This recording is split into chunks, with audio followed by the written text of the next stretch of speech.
In the modern world, power no longer announces itself with crowns, thrones, or sacred banners.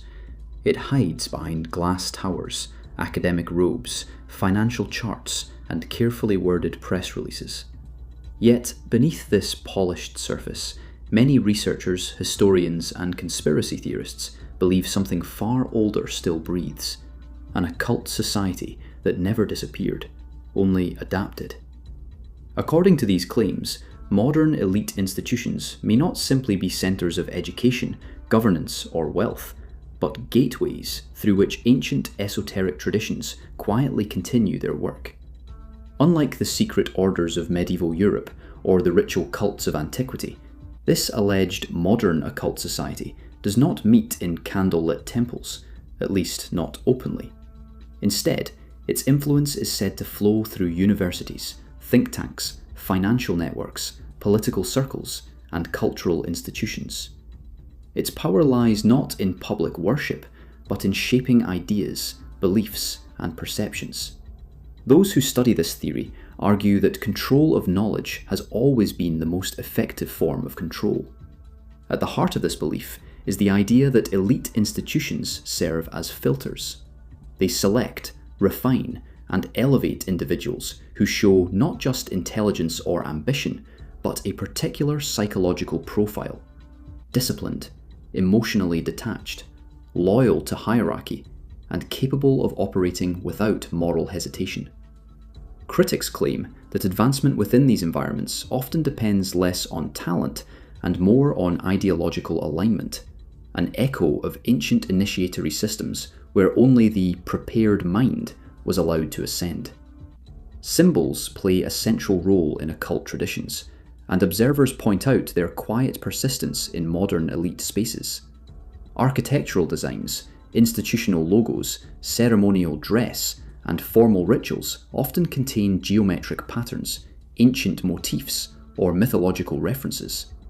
While most dismiss these as tradition or aesthetics, occult theorists argue that symbols function as more than decoration. In esoteric belief systems, symbols are tools, devices meant to influence consciousness, signal hierarchy, and encode hidden meanings understood only by the initiated. Universities, particularly prestigious ones, are often highlighted in these discussions. Their secret societies, exclusive clubs, and invitation-only networks are portrayed as modern initiation chambers. Membership is limited, secrecy is enforced, and rituals, sometimes symbolic, sometimes theatrical, mark progression. While many of these societies claim to exist for bonding or tradition, critics suggest they mirror ancient mystery schools, where knowledge was revealed in stages and loyalty to the order outweighed loyalty to the outside world. Another core claim surrounding this modern occult society is its relationship with power rather than spirituality. Unlike traditional religious groups, this alleged order does not seek salvation or enlightenment for all. Instead, it is said to believe that humanity exists in tiers: those who lead, those who follow, and those who remain unaware. Knowledge, in this worldview, is dangerous in the wrong hands. Truth is not hidden because it is sacred, but because it is destabilizing. Financial institutions also feature heavily in these theories. Money, after all, is the bloodstream of modern civilization. Some researchers argue that control over economic systems allows the occult elite to influence global behavior without direct force. Crashes, booms, scarcity, and abundance shape societies more effectively than armies. In this interpretation, financial power is a form of modern magic, an invisible force that alters reality through belief, trust, and fear. Political influence, too, is viewed through an occult lens.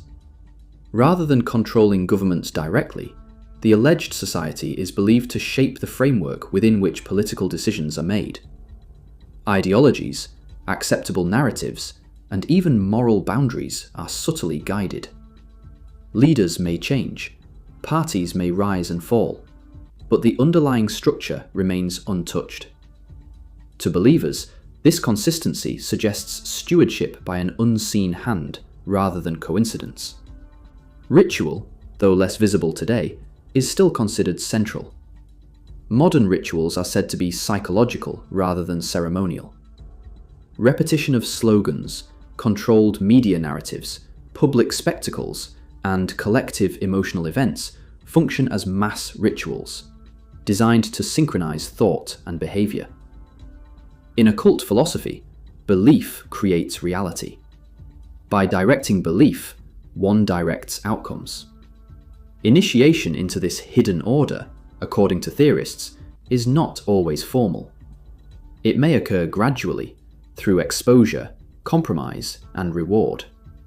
Those who conform advance. Those who resist stagnate or disappear from influence.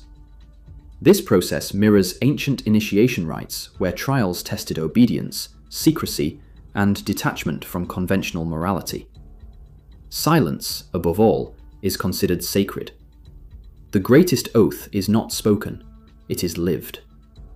One of the most unsettling aspects of this theory is the claim that the society views humanity as unfinished. In this belief system, people are not equals but raw material. Resources to be managed, shaped, and directed. Education becomes conditioning. Culture becomes programming. Freedom becomes a carefully maintained illusion. Whether this view is exaggerated or not, it reflects a deep mistrust in centralized power shared by many across history. Critics of these theories argue that humans are pattern-seeking by nature and often interpret coincidence as conspiracy. Symbols recur because cultures borrow from the past. Elites cluster because power attracts power. Secrecy exists because institutions protect themselves. And yet, supporters counter that secrecy itself is the point. An occult system would never announce its presence. It would deny it, ridicule it, and bury it beneath complexity. What makes the idea of a modern occult society so compelling is not proof, but persistence. Similar patterns appear across centuries: hidden knowledge, elite initiation, symbolic communication, and power exercised indirectly.